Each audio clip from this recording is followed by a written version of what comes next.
Here we go, high impact, low brass. This is going to be our video masterclass for the solo Once in a Blue Moon. We're gonna kind of work our way through this section by section, talking about different ideas, different strategies we can try out to hopefully play our absolute best on the solo. So I'm gonna try to keep it light, crack some jokes, have a good time with you guys. Even though it's a little sterile, just me and the camera here, we're gonna hopefully work our way through and find some new ideas. So in general on this piece, and just generally in pieces in general, I think that's enough ways to say general over and over again, I want you to know what your piano player is doing. So in this case, I think there's sections of this piece in particular where the piano part is actually better and more entertaining than what the euphonium player is doing, what the soloist has. So I want to make sure you're knowing what's going on. Whether you're getting to record it with the piano player, for those of you that are doing a Falcone recording, is unimportant. What does matter is that you understand how you fit into the general feel for the whole entire piece with both parts, and also allowing you to convey that to the audience and your listener, regardless of whether you have a piano player with you or not. So there's some times when a piano player would continue on past the next note or give you a rhythm or a lead in that you need to know so that you can stress and settle your playing as you want. So let's get started right from the top. I want to focus on a few things in this first section, staying very open and relaxed, making sure I don't scoop and kind of smear any of my notes. I want them to be as open and as really subtle as I possibly can. So let's get into it. Here we go.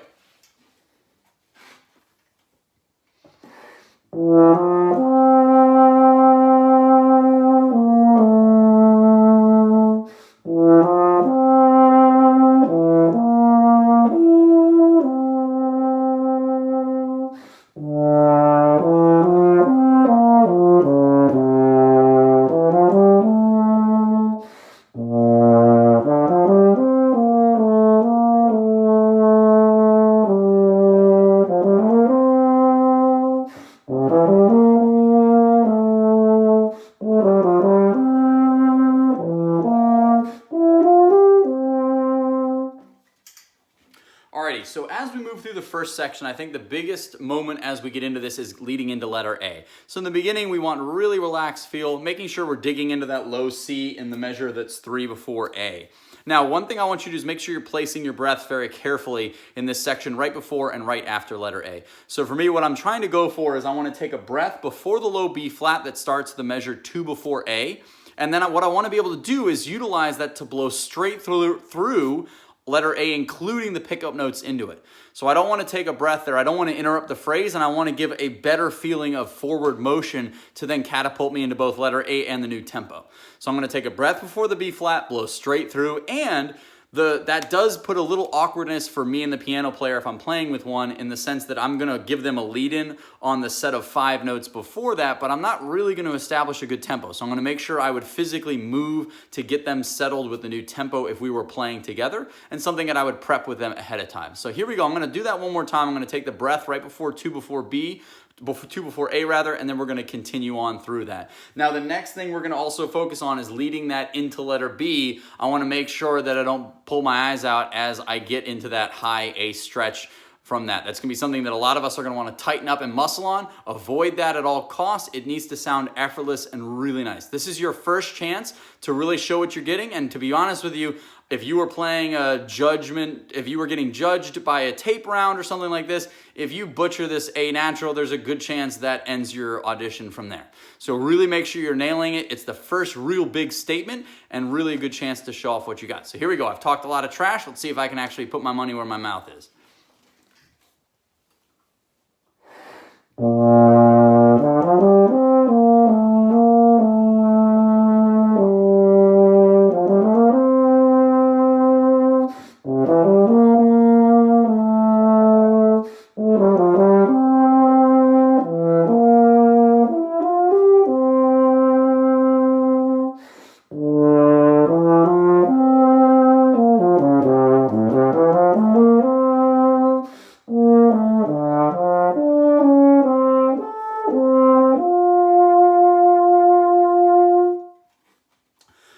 So as we're playing through that, I also want you to make a quick note now of, let's count it up, 3 measures after letter A. We have on the 3rd beat into the 4th beat, we're going from the B flat that's ending the slur there and then into the E natural on the triplets. I don't want any break there. I do want you to tongue that E natural. It has an accent. I think it's more important that you just tongue it with a nice clean attack, but I think it's more important that you then also carry that phrase through.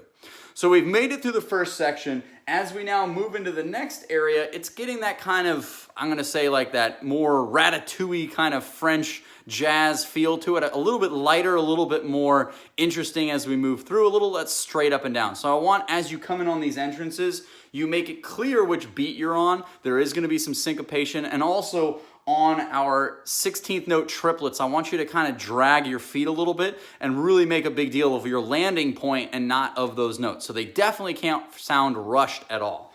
So here we go. We're going to move into letter B and all the way down through letter C. Also keeping in mind that 2 measures before C, it's actually going to be a minor sound and sequence in there. So make sure we're kind of letting it go that way. And then as we lead into right before letter C, we'll stop again here in a second, but I want you to imagine if you were a euphonium player that you actually got to put in a Harmon mute on that last ritardando section leading into letter C. So here we go. Let's tackle letter B through C.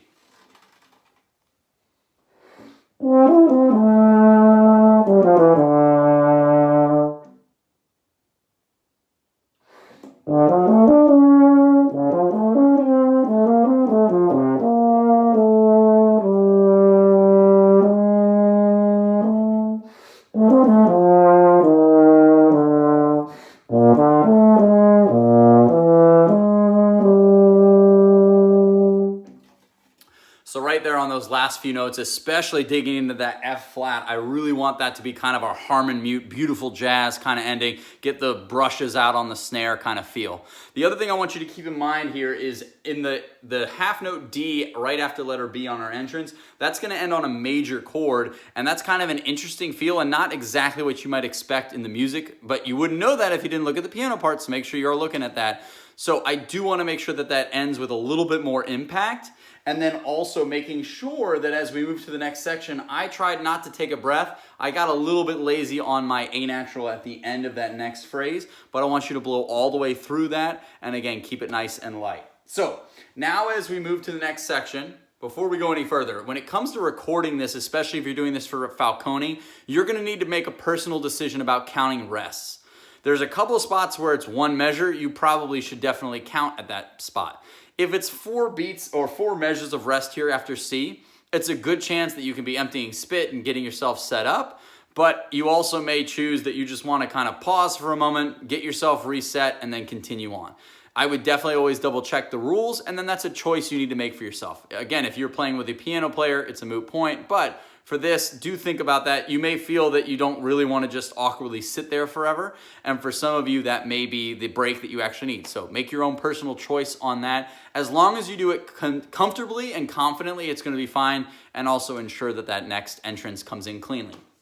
All right, so as we come into letter C, this is kind of more, I'm going to describe this as like kind of our Broadway jazz feel. A little bit more upbeat, a little bit more fun. We want to make sure that these 16th note don't sound rushed. And also, as we come through, that we want that high F at the end of this first bar of 16th notes to really sing out and not get, again, scooped or tightened and pinched. Now, the other thing we're going to do is as we come into these sets of, the sets of 5 and the 2 patterns, the 2 sequences, I want you to keep in mind that the first one is going to be minor, the second one's going to be major. I also want to drag our feet. I want you to think of like a wide receiver catching a pass out and really making sure that they drag their feet to keep them in bounds on that second set of 5. So really drag it out. Let's try this out. Here we go.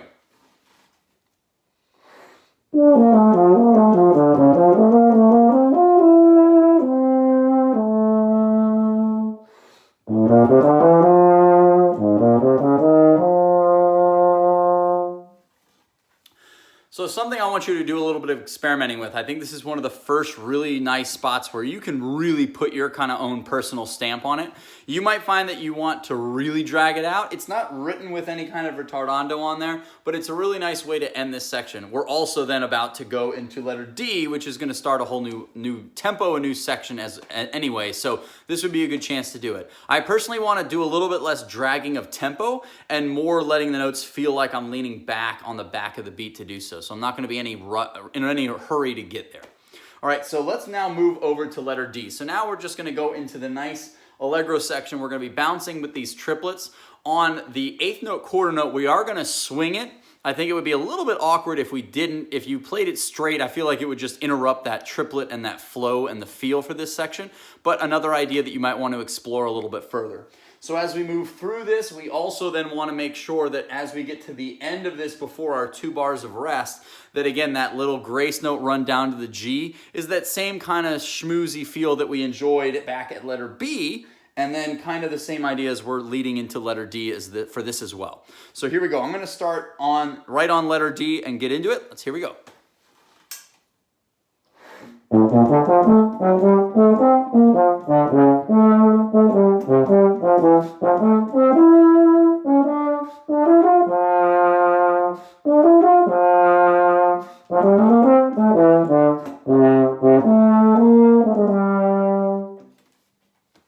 So really making a good point of that, but not also dragging our tempo. Now in this next section, again, we're going into the set of 16ths and then a set of 5. Now on the last set of 5, as we used leading into D, I wanted you to kind of drag those out, make kind of a focal point of those actual notes.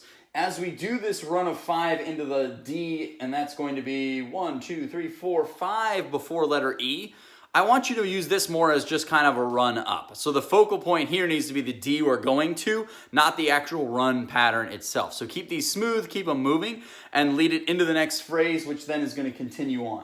Now, as we come into letter E, I want to group letter E into 2 parts of the sequence, and then the next 2 with a breath in the middle. So 4 and 1, 2, 3, 4 and 1, da da da, da da da. And then we're going to really lay into it. Da da da da da, da dee da da da da da. And thankfully for you, I sing worse than I play, but you get the idea. So if you're tiring out during your practice, consider yodeling at the moon. It'll help you save your face. And also, if you can sing it and give an idea of what you want, it'll probably come out of your horn as well. So here we go. Confidence above all else, whether you can sing worth a darn or not. So here we go. Letter D.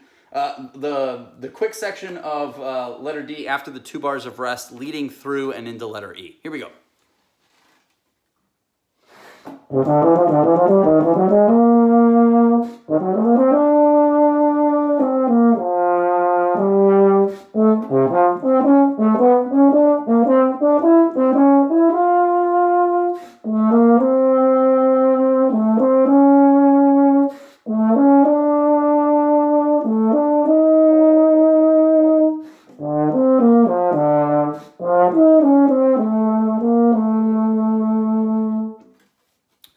So there as well on that last whole note A that we just ended on, the B natural before that, that wasn't a run down, but that was the same idea as we had done on the grace notes down to the G before our 2 bars of rest. Again, carrying that same pattern over, also again from the 2nd bar of letter B. So make sure you're also, as you're playing this solo or any solo, I want you to make sure that you're also carrying your ideas through the piece. We want it to be cohesive throughout, and especially for an audience that's never heard a solo before, I want them to have a feel of that they are comfortable and they kind of know what's coming despite the fact that they're hearing something for the first time. It also means that if you can play it that way, it's going to help you out mentally staying focused and energized throughout a lengthy piece, because you're going to have kind of certain benchmarks and checkpoints that you can hit easier because you're carrying and tying the general feel through, and you're not just kind of wandering aimlessly through the piece.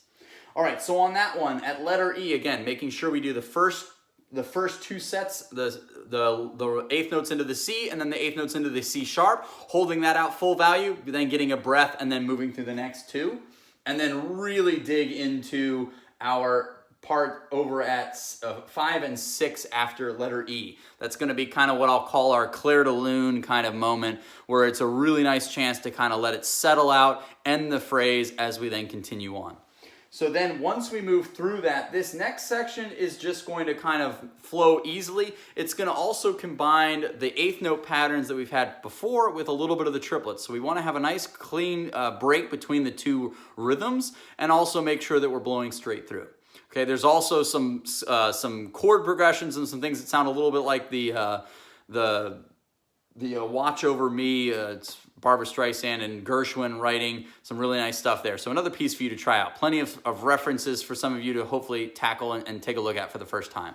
So a little bit of Gershwin as we move through this. So we've gone from a nice regular opening, nothing too exciting. Then we got a little bit of that Ratatouille movie kind of exciting jazz part. Then we moved into a more Broadway feel at letter C, and then we've been in kind of a dance mood over at letter D, and now we're leading into kind of a Clair de Lune ending here as we get through this section. So here we go. Let's jump back again one more time to a little bit before letter E. We're going to get through that, and I'm going to go all the way through until we get to the bottom of the page where we have 4 bars of rest. That is 6 before F. So here we go.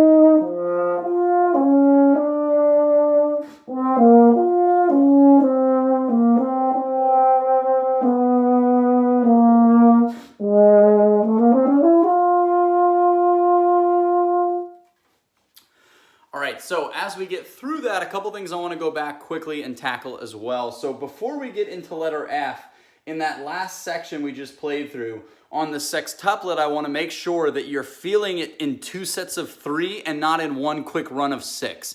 Number one, we've already played some triplet sets that have let us kind of fall into some of those big notes and big moments. So I want to maintain that pattern of 3s. I also want to, instead of getting it kind of in the middle of the phrase, I want to use it as 2 sets of 3 to guide us, and then also prep us for what's going to happen at letter F, which is our really big set of 3 leading down to the final chord of that section. All right, the other thing I want you to make sure is on the, let's count that backwards, 1, 2, 3, 4, 5, 6, 7, 8, 9, 10, 11, 12 bars before F. On that octave F jump, I want that to just sing out of the horn. No muscle, all air, all open. Really let it come out. Now on that last lick, you'll notice that I did take a breath 2 bars before that on the between the B flat and the G on that 8th note pattern leading up. If you need a breath, take it. There's something to be said for playing perfectly and accurately, and if you're going to do a million takes and edit this, be my guest. But I want you to get in the habit of working on playing as musically as possible and recognizing that for a listener, an extra breath here or there is unimportant. More importantly than that is that an audience isn't going to have a piece of sheet music in front of them to know you took a breath when you technically should not have. What they are going to notice is if your sound or your musical flow is starting to lack. So keep that in mind at all times. And don't get consumed as the player of the music and not pay attention to yourself as the listener as well. So here we go. I'm going to do one more shot at the lead into letter F, and on this time I'm going to come through. Now on the 4 measures of rest, however, leading into F, again, you'll need to decide, are you going to count it out? Do you need a break at that point? Or are you just going to kind of pause and then come back in? Whatever your decision is, stick with it. And if you're open to it, always be willing to change your mind if you find like it would flow better one way or the other.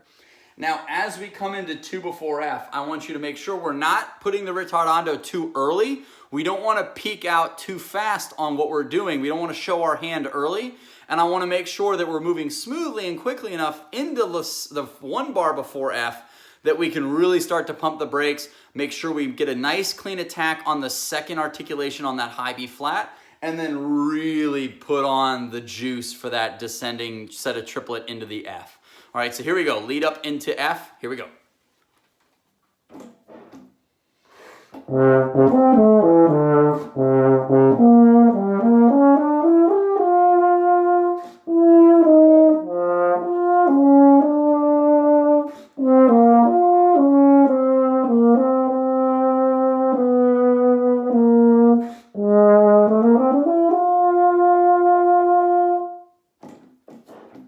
I'm not counting, by the way.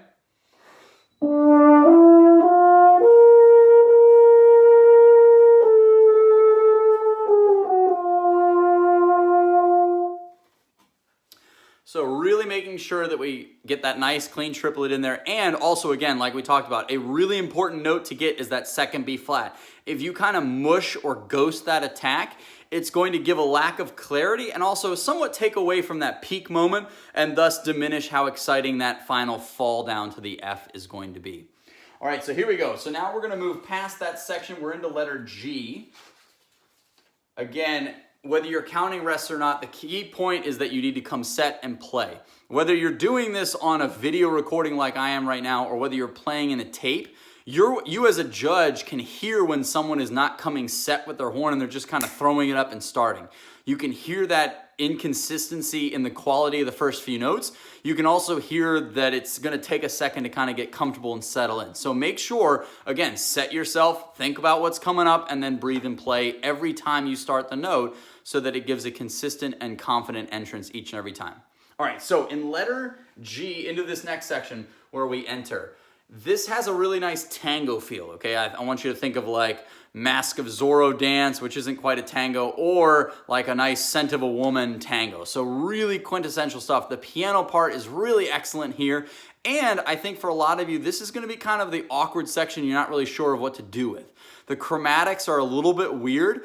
And if you treat this as simply 1 or 2 bar pieces into a general pattern, it's not going to ever really get a good flow. You really need to focus on this in 4-bar phrases so that you get that tango feel. All right, so I want you to try it out differently. Take a pause. Also, if you have no idea what I'm talking about, go look up on YouTube the lovely Scent of a Woman tango scene. Always good for Al Pacino to get a moment to shine. So here we go. Put the rose in your mouth. Let's do a little tangoing. This is going to be letter G, and I'm going to move toward letter H.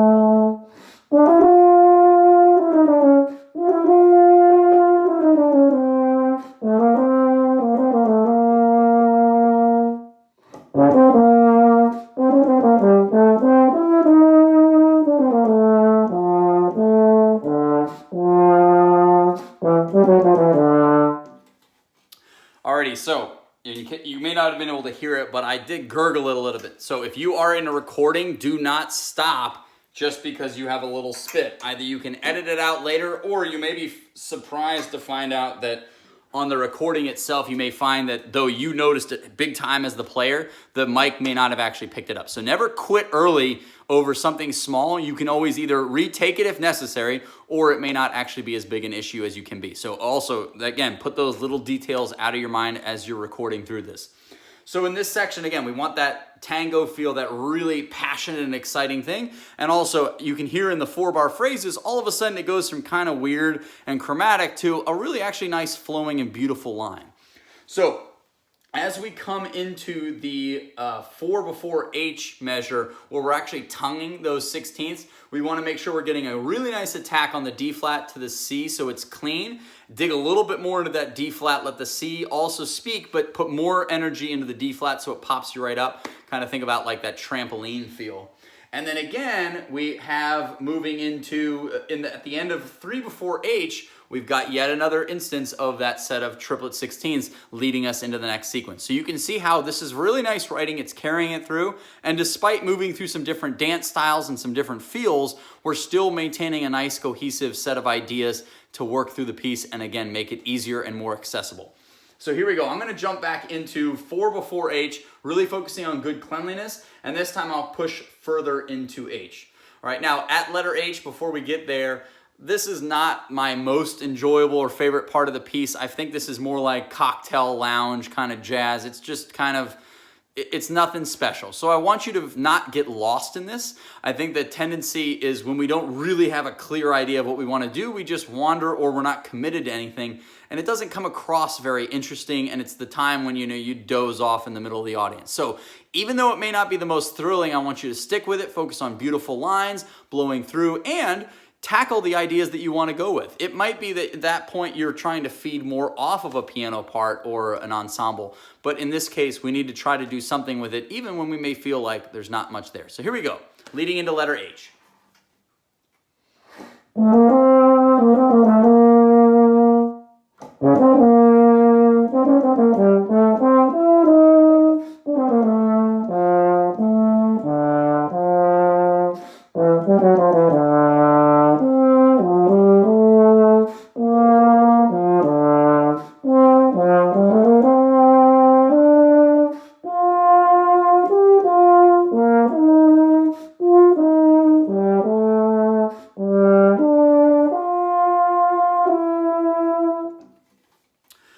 So 4 before letter I, there is that nice little 2-bar sequence. Anytime we have a pattern or sequence like that, make sure we are making a little bit more of the second set typically than the first. This is another case where that would hold true as well.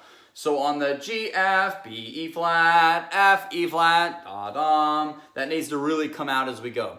Also a nice little spot is the 1, 2, 3, 4, 5, 6 before letter I, on that C dotted eighth leading into the 16th that's tongued. Make sure we do get a little bit of spice on those notes. A nice clean hit, a nice bit of articulation, because otherwise it is getting a little bit blurred and literally slurred over in a lot of these cases. So really make sure we're being crisp and clear so that those little details are what are gonna make the difference of a higher level recording and something that's just kind of pedestrian as we go. So now as we come into letter I want to make sure that as we come into this entrance that we're not rushing. We've kind of taken a relaxed feel. We're also now going to have a couple bars of rest. We want to make sure that we're not just coming out guns blazing on this descending line. It needs to sound controlled, right in tempo, and then lead us through into the ritardando. Now, even though these aren't going to have kind of our triplet-y little runs down and settlement moments, I do want to make sure that we're really letting the E natural and then into the E flat really settle nicely and set us up for what's going to kind of be a little mini cadenza and kind of moment leading into the brand new section. So here we go. Let's go after letter I. And again, make sure we have a really nice clean entrance on this third beat.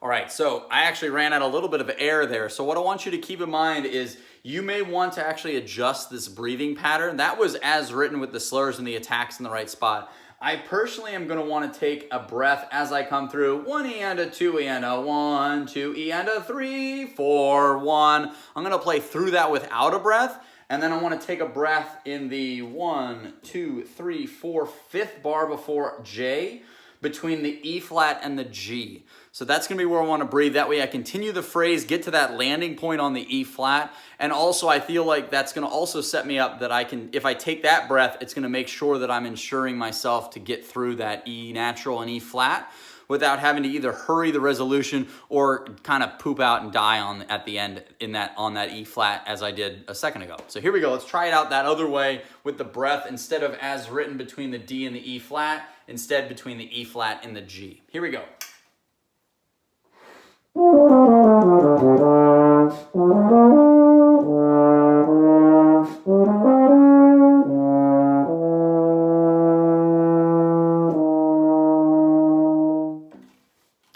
All right, so just another take. You may find that you really love it the other way better. You need to always make sure that you're speaking with your voice through the horn and not trying to constantly mimic someone else's. So that's the one thing I want you to make sure you're doing is listen to these different things. You've seen that I've referred to kids movies, adult movies, different pieces, Gershwin, Streisand. I've kind of covered a little bit of different things. I want you to also remember that those days you're not in the mood to practice, go listen, go watch things. You as a person being better balanced and more well-rounded, and obviously for also in the musical side, is only going to improve your pieces. It's going to make it easier for you to call on different ideas and be quicker to find out what you actually want to sound like or say in something you may not have actually played before. All right, so here we go. Into letter J in the rubato section, I want to make sure that this doesn't get so much of a cadenza feel where we're kind of dead stopping our progress. Instead, I want to be a little bit more intense with this, and what I want to be able to do is use this, everything from the low F sharp all the way into letter J. I want to really kind of pick up some steam and lead us into J. Now, again, here's another instance of it. We're going to see a set of triplets leading into J. Those are similar. They're not a triplet 16th like before, and this time instead of descending, they're actually ascending. So we need to make sure that we're making a nice big point of this. And then leading in then into the J section, this is kind of the love song part of the piece, I think. It works really nice with the piano, some really beautiful writing, and a chance to just kind of take a moment and kind of toss your stones up at the balcony and then sing a beautiful song to the love interest. So here we go. Let's lead into letter J and decide really, I think this is the biggest question mark for a lot of us, is what do you want to do with these measures before J? I'm going to try a couple different things out. You may love it or hate it, and I want you to definitely try out some of it for your own. So here we go.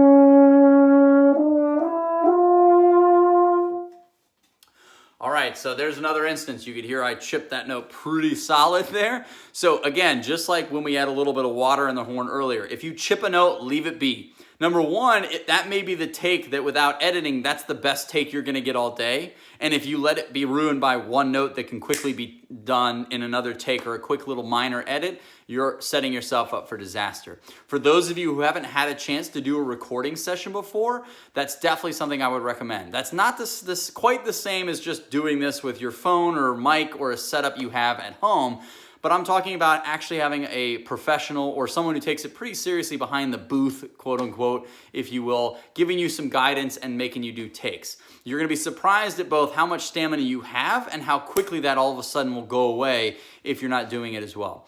Another thing I want you to keep in mind as we're kind of on that topic, make sure as you're doing your recordings that this piece does move around quite a bit. So you're not going to be able to kind of cheat around and do little snippets that you can stick all together in a row. You're going to need to be prepared and as it should be on that, on playing larger sections. So you shouldn't be able to cheat through this. And frankly, if you can't play a nice full 10, 15, 20 bars, 5 letters worth of music, then you may want to consider getting back to work and getting to a point where you are ready for that. Okay, be patient with it, and if that means you don't record, so be it, or put out the best recording you can with mistakes in there. You're going to find that you're going to be more happy about it, not necessarily with the mistakes, but knowing that you put out a great product and made good music regardless of the notes.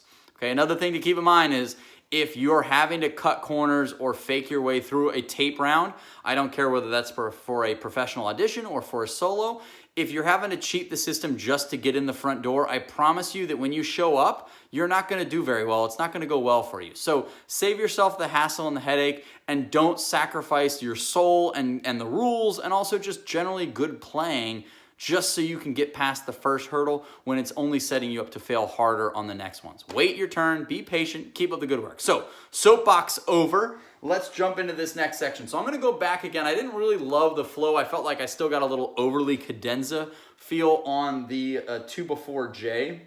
What I'm going to try out differently this time and give you another chance to listen for is I'm going to keep it much more in rhythm and try to blow straight through this phrase almost with no retardando or slowdown or otherwise. Make a nice point of the triplets leading into J and then move through the J sequence as well. Now, just like we talked about earlier, we have another set of sextuplets here, 2 of them in the midst of J. So again, I want to hear those in sets of 3 rather than 6, so it sounds a little more relaxed and controlled. Okay, again, this is our love song. There's nothing hurried or frantic about it.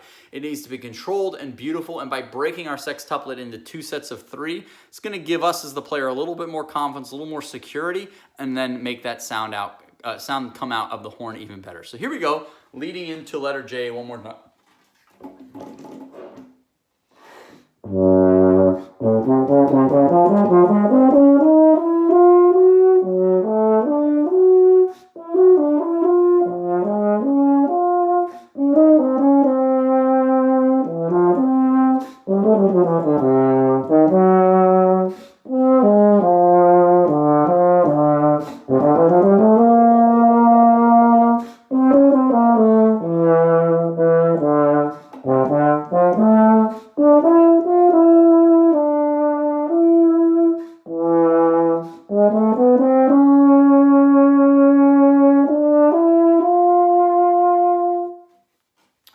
So that time we did no breath between the C sharp and then the ending phrase leading into letter K. That's something I definitely want you to try out for yourselves.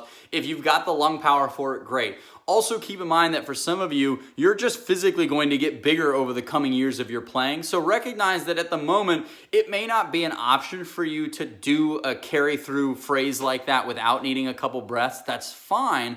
But I want you to recognize it as something you're working toward and use that as an idea that you don't give up on easily right now just because it's not an option in the short term.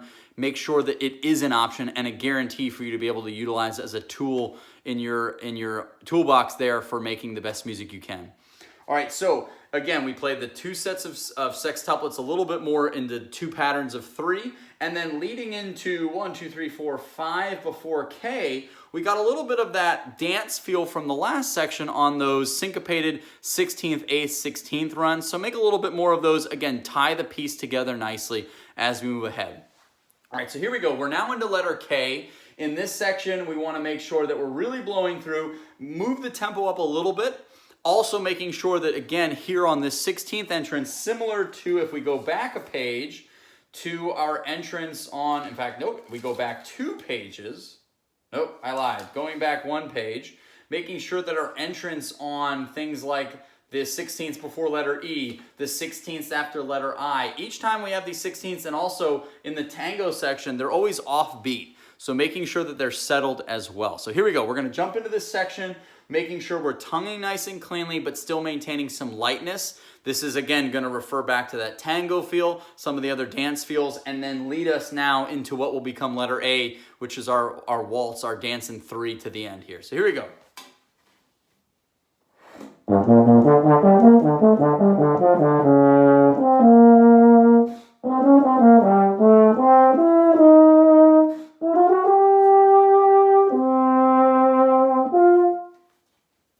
All right, now, so I did tongue that F at letter L. I think that you can slur it, but what I don't want to have happen is that it gets whacked off. So we don't want da, da, whack.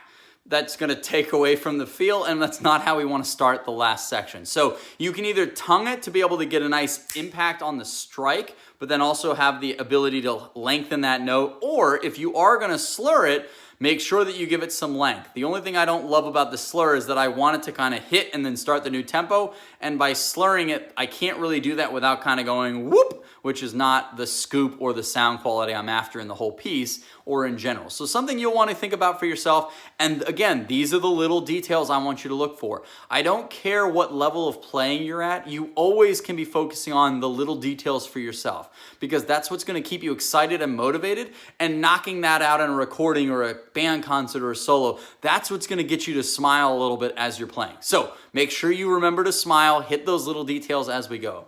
Now, again, into that section, what do we have yet again? Another set of triplet 16th leading into the last phrase. So it's almost like the composer accidentally did this over and over again, giving us a chance to check in. So in that section at K was a good chance to kind of show you, this is somewhat of a bridge section. It's got a little bit of the tango feel in the 16ths. On the D flat to the C slur, it's going back to, again, some of the more jazzy and schmoozy fun that we had earlier. Then we again go back to kind of the middle of the road with the 8ths, and then we get to again touch on the triplet 16ths that we've worked on multiple times throughout the entire piece, and then we hit the 2 big chords and then the hit leading into the next section. So it shows you that within just a number of measures, you're able to kind of just remind the audience where we've been, what we've been doing, and get them excited for what is clearly going to be the finale. This is kind of our big moment leading into that. So here we go. Let's now jump into letter L. So we want to really make sure that this entire section is going to really dance along quite well. I want to keep the notes light. I want to make sure we're tonguing the notes nice and hard, giving good clarity for each of the attacks. And then we'll stop again later on, but I want to make sure that the 16th runs similar to the sextuplets that we just played a moment ago in our love song at letter G. I always prep my master classes exceedingly well. Letter J, our sextuplets in letter J, I want to make sure that our 16ths in this last section also are similar to those. They're not hurried or rushed. They need to be controlled. Again, we're dancing. We're not falling down a hill. So here we go. Letter L, let's get into the dance.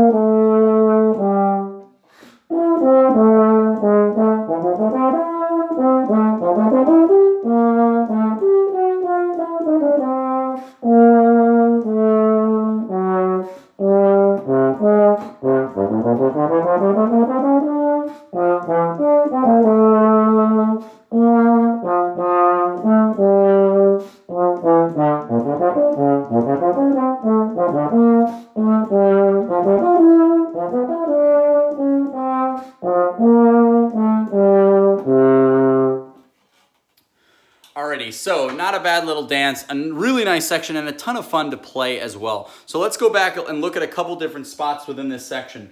So as we're coming into L in this first section here, in this first segment of the dance, it's mostly just going to be eighth notes. We do have a couple sets of our 16ths show up as we move, so I do want you to make sure those are really clean and very light. If you overdo them, it's going to feel a little bit uncomfortable. It's going to be a little bit out of balance, and it will start to warp that feel that we're trying to keep ourselves in a 3 pattern. So make sure we're getting a nice clean and crisp attack on each note, but we're not overplaying the notes to try to kind of cover up what would otherwise be accomplished with a nice strong attack. So I'm going to do that really quickly. Again, strong attack on the note, not an obnoxiously loud or pushy note itself.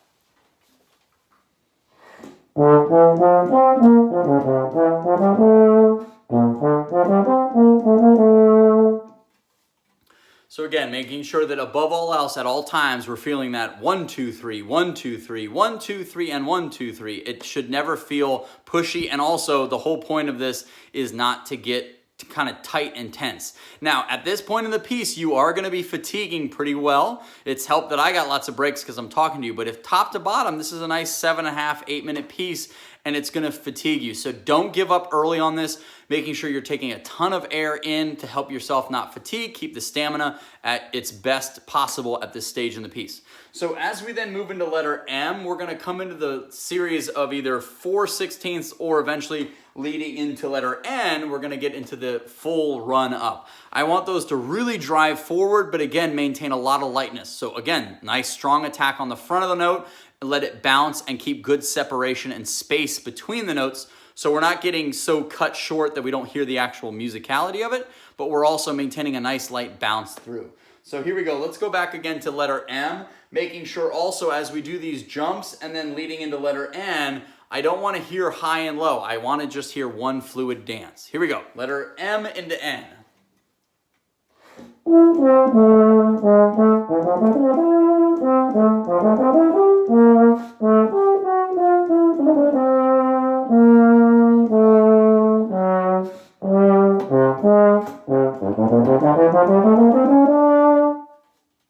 Now, we have a crescendo into letter N. I don't want you to do too much with that. I want you to let the ascending line work for you.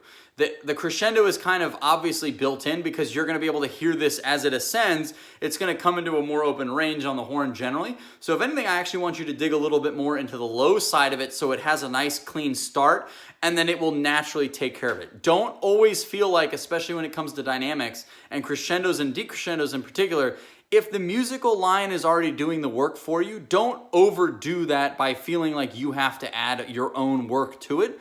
Let the music sing through the horn and let the writing do its work for you. All right, another quick little side note leading into M. Again, we have an entrance off beat, so make sure, number one, we can hear that beat 1 even though it's silent, and then also similar to some of the other things we've talked about where a lot of our 16th entrances are off beat on beat 2 or on a syncopated rhythm. Again, another instance where that shows up as well. So here we go. We're going to go one more time into letter N, making sure we're really driving through.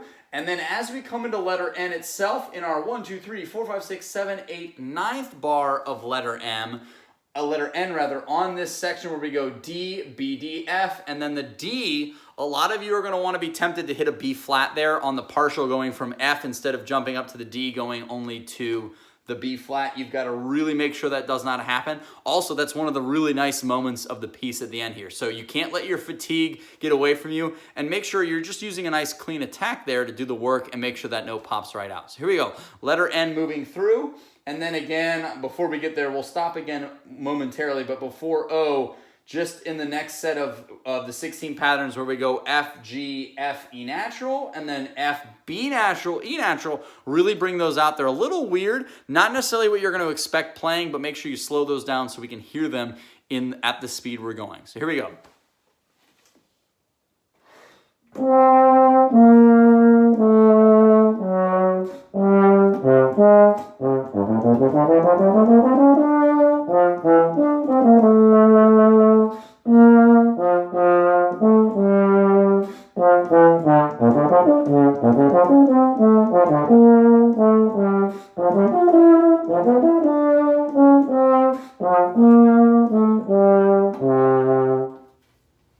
So on that, I want you to make a really nice point in the measures that are 5 and 6 before letter O, that we've gone from 1, 2, 3 and, or 1 and 2 and 3 and 2 is now 1, or we're getting 1, 2, and 3 and. Make a really nice point of that. It's a little bit of a nice jump. The B natural is going to be, again, a little unexpected. Tongue that nice and cleanly and bring that moment out. Now, as we come into letter O, this is another moment just like before J where it's marked rubato. For me, what I want to do is make sure that I don't lose the flow of the piece. I feel like if I just slam a cadenza in at this moment, it's taking away from the flow that I've worked so hard on for the dance. And also, I feel like this is a great chance to kind of build up some more steam, not stop ourselves dead cold, and then have to kind of re-get the gears going again as I lead into the final few bars. So what I want to do for letter O is I'm going to relax the tempo just a hair, but I want to still be able to hear 1, 2, and 3, and 1, 2, and 3, and 1, 2, and 3, and so I can move through the phrase and not take that too far out of context rhythmically so that I just got stopped dead cold. But again, try it different ways. You may find that you love it better as a cadenza. This is another really nice spot where you need to make your own decisions. Try some different things out. It's not as easy or obvious as perhaps the last dance section where it's clearly one thing. This leaves some doors open for you to explore. So here we go, leading into letter O.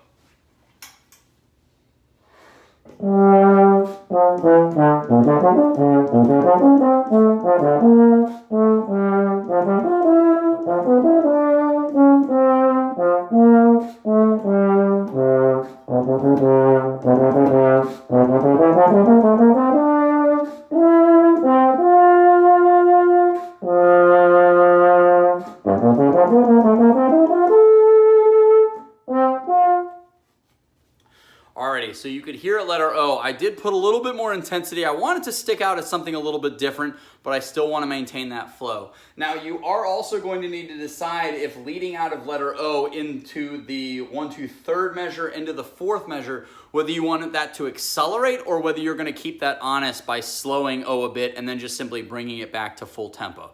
So again, you want to make sure the ending is not too frantic, but you also may decide that you want a little bit of extra gas to the end and then take it from there.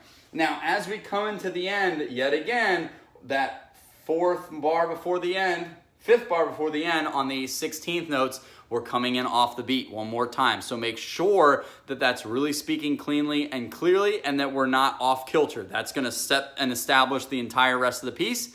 And then we have our last 2 notes. Now, this piece has the option to go up to the high C and the F. I frankly find it a little bit cheap to go for those notes. I don't think it's going to give you the ending you want, and I think it's showing off more that you can do it versus making a better musical decision. So I am proud of you if you have a high C and a high F. I think this is not necessarily the best time, but again, another chance for you to make a decision. So here we go. Let's try out again letter O, leading into letter O, moving through that. I'm going to try to accelerate a little bit more this time to give you a feel for what that would be like, and then we'll finish it out one more time. Here we go.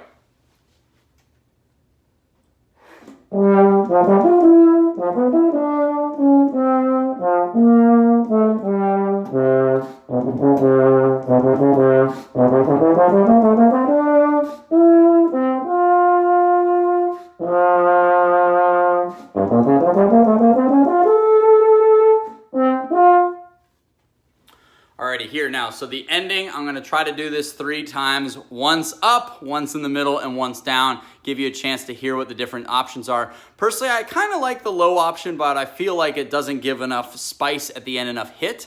The other thing I want you to also think about is regardless of the notes that you're playing, I want a really nice impact on my C and the F. I want them to be almost dead even with one another and a nice bit of separation. Da, da, to give it a nice bit of ending to it. So here we go. We're going to try a different couple endings, and we'll see if I've got a high F today after our lovely 50-minute masterclass so far. Here we go.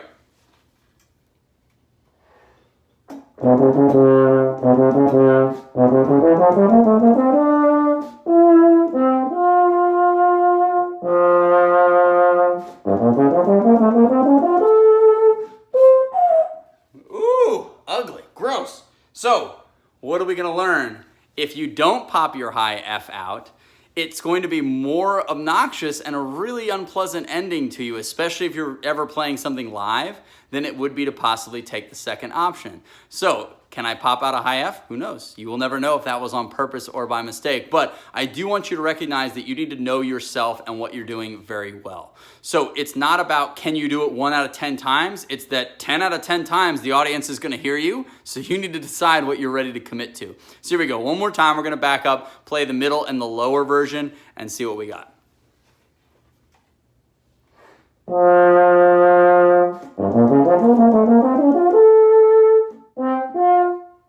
Okay, there's the middle.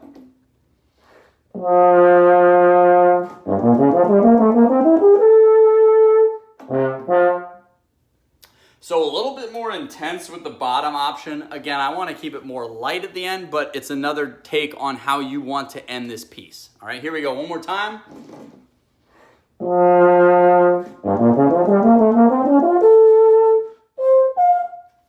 And there's your high F. So, pick one of your options. I hope you've had a great time with me today doing this masterclass. We're gonna keep more of these coming. If there's a piece that you in particular wanna try to tackle, please reach out and let us know. If you've made it through 51 minutes and 45 seconds with me, you got to hear a high F. If not, then you're never gonna know the difference, but I've amused myself, if nothing else. So, work on this hard. For those of you recording for Falcone, best of luck to all of you. I don't want you to give up just because there's a chance the competition is being canceled. I want you to remember that whether this competition occurs or not, you're only going to be playing better by enjoying these experiences and playing through some of this music. And I promise you, this piece or another one will show up again on the next competition, the next audition, or the next jury you may be playing. So utilize everything to the fullest. Best of luck to all of you. Hope you're all staying safe, and I'll see you next time.